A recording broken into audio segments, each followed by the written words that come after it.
monde et bienvenue dans une nouvelle vidéo du blog vivreavecmoi.com, la simplicité au quotidien. Aujourd'hui, c'est quand même une vidéo qui est importante pour moi et pour la chaîne YouTube. En fait, cet été, ça va faire 4 ans que je suis minimaliste. Puis je voulais faire un récapitulatif de ces 4 années-là et de vous dire un peu ça a été quoi les hauts et les bas parce qu'en 4 ans, il s'en passe des choses. Donc pour commencer, si vous êtes nouveau sur la chaîne, pour faire un petit récapitulatif avant de rentrer vraiment dans le sujet de la vidéo, eh bien moi en 2015, j'étais vraiment une surconsommatrice. J'adorais la mode, j'adorais la décoration. En fait, je dépensais énormément d'argent que je n'avais pas et je me suis endettée. Donc moi, j'ai commencé à m'informer sur le minimalisme vraiment pour des raisons financières. Je suis devenue minimaliste pour rembourser mes dettes principalement.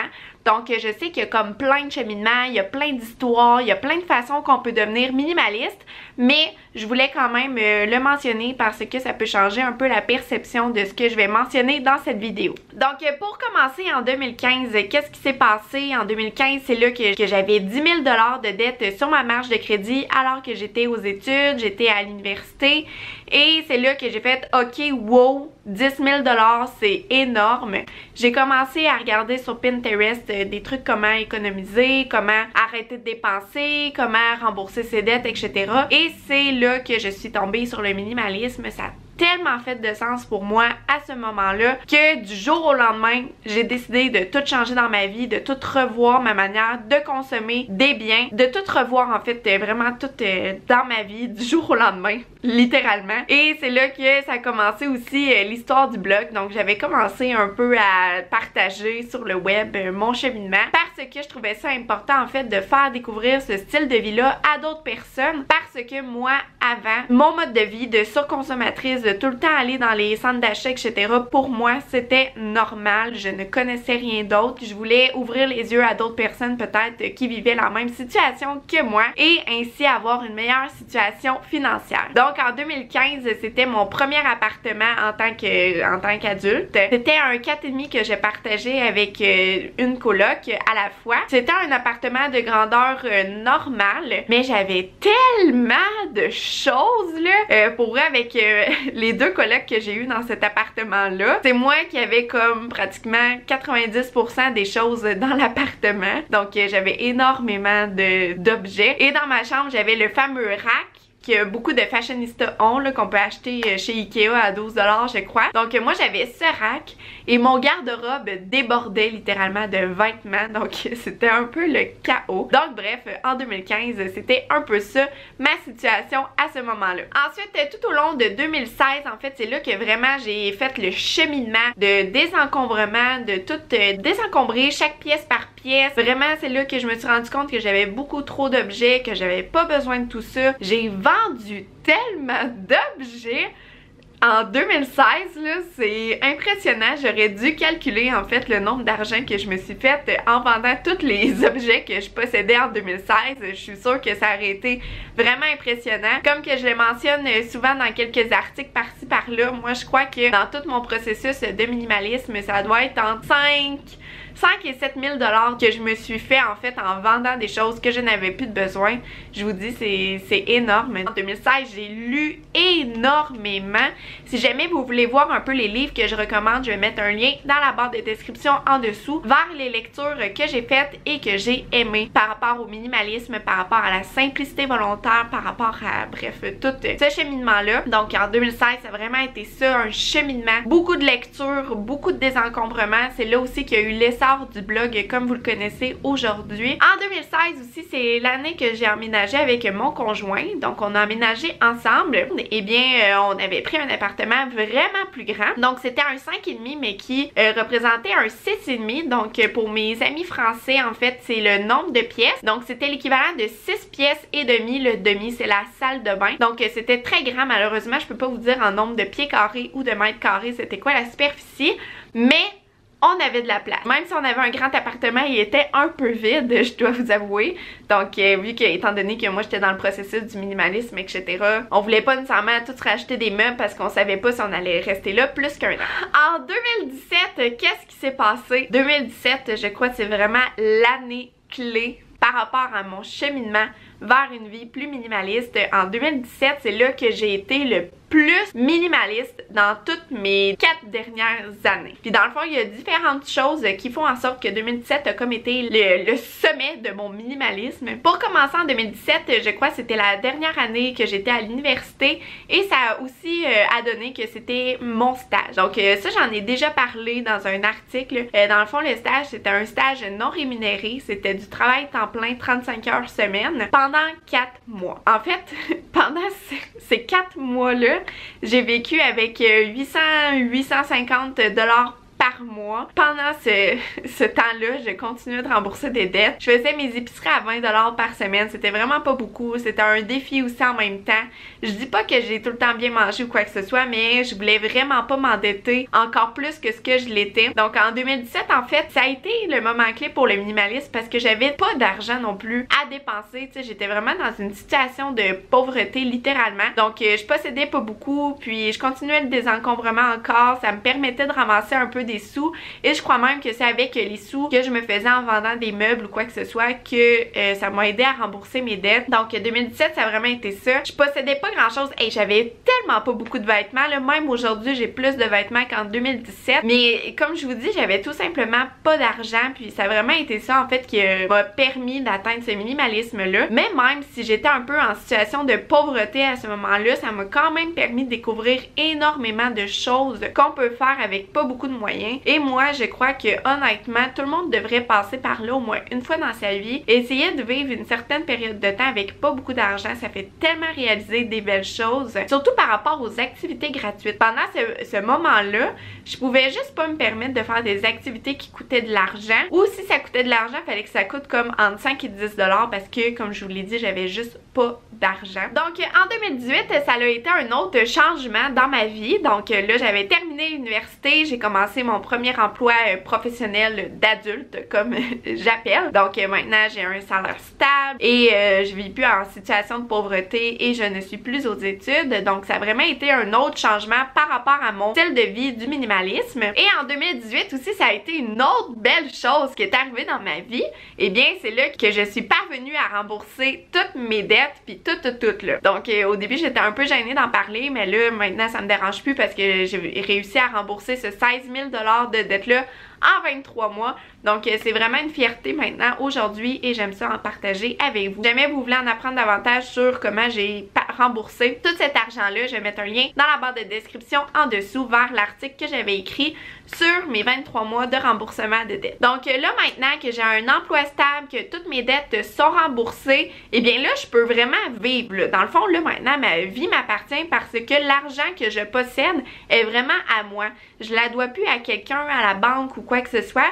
Donc, je peux vraiment en profiter comme je veux. Donc, maintenant que j'avais plus de sous, c'est là aussi que j'ai recommencé un peu à consommer plus de biens matériels que ce que je faisais avant. Mais il faut dire que pendant 2 ans et demi, 3 ans, j'avais pratiquement rien acheté. C'est vraiment là que j'ai pu remplacer les choses que j'avais pour acheter de meilleure qualité, pour acheter des choses que j'aimais plus.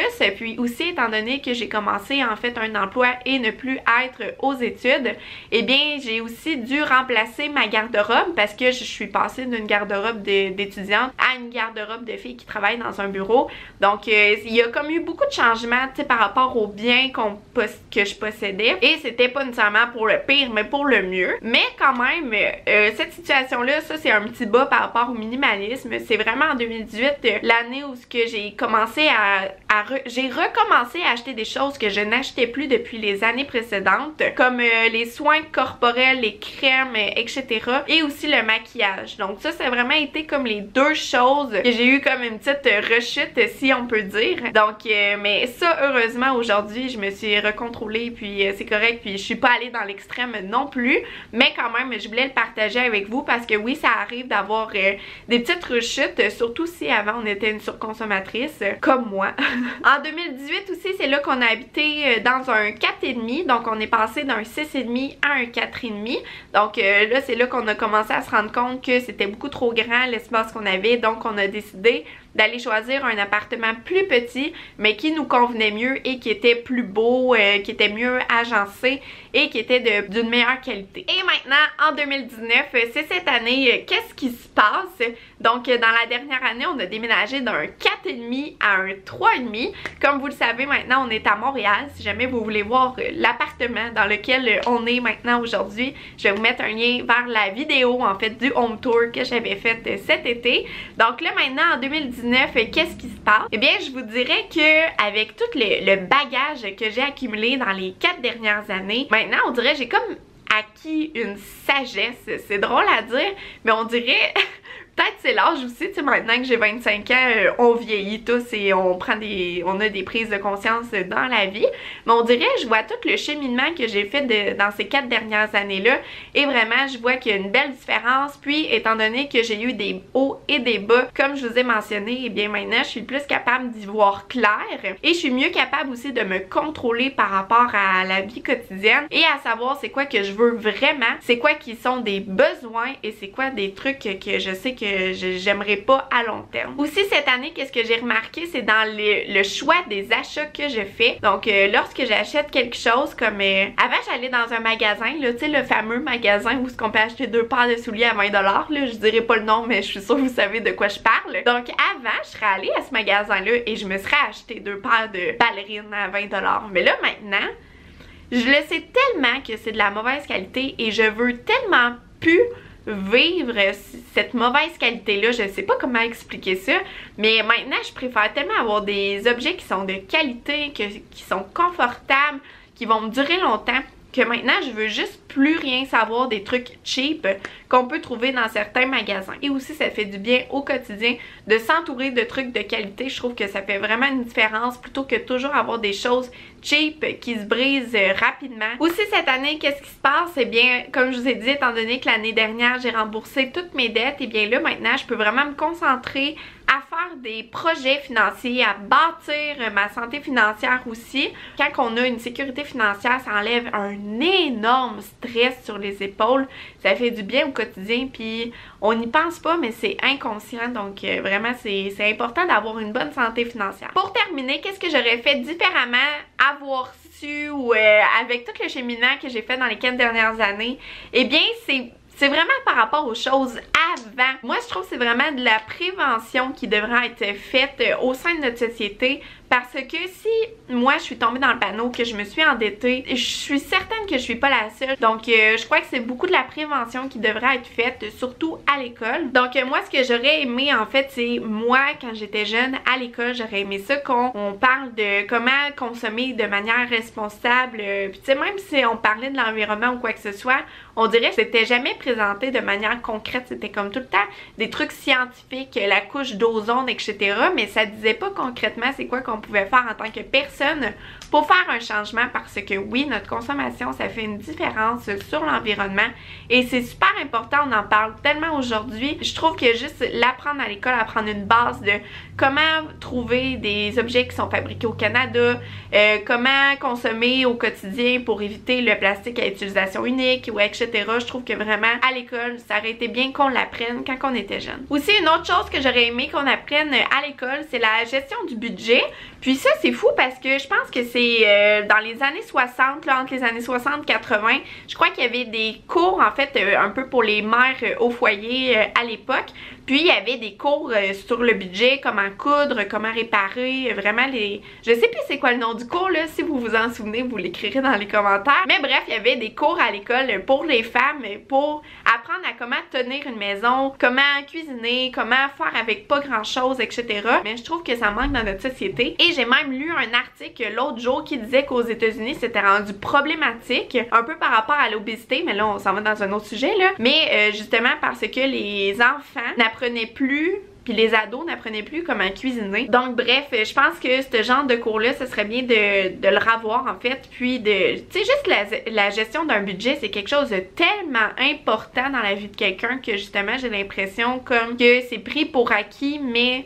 Je crois quand même que tout le monde devrait avoir un cours d'éducation financière pour comment faire un budget, comment économiser. Donc bref, voilà, c'était beaucoup de choses que j'avais à dire, mais quand même, c'est 4 ans de processus en tant qu'humain, en tant que personne. Donc je trouvais ça important de faire un bon récapitulatif de ces 4 dernières années-là. Donc j'espère que vous aurez appris quelque chose. Sinon, moi, pour l'avenir, je pense toujours que le minimalisme, ça va faire partie de ma vie parce que je trouve que ça m'a tellement allumé sur plusieurs points dans la vie de tous les jours pour que je me vois pas en fait vivre différemment ou vivre comme je le faisais avant. Donc j'espère que vous avez aimé cette vidéo. Si c'est le cas, n'oubliez pas de cliquer j'aime, ça va me faire vraiment plaisir et je vais savoir que vous avez aimé cette vidéo. Aussi, si vous étiez nouveau sur la chaîne, n'oubliez pas de vous abonner et d'activer la cloche parce que je publie une vidéo par semaine, mais des fois c'est la fin de semaine ou des fois c'est la semaine. Donc pour être sûr de ne pas la manquer, activez la cloche. Donc voilà, vous me direz vous dans les commentaires, ça fait combien d'années que vous êtes minimaliste? Je pense que vraiment il y a 4 ans, ça a comme été là le gros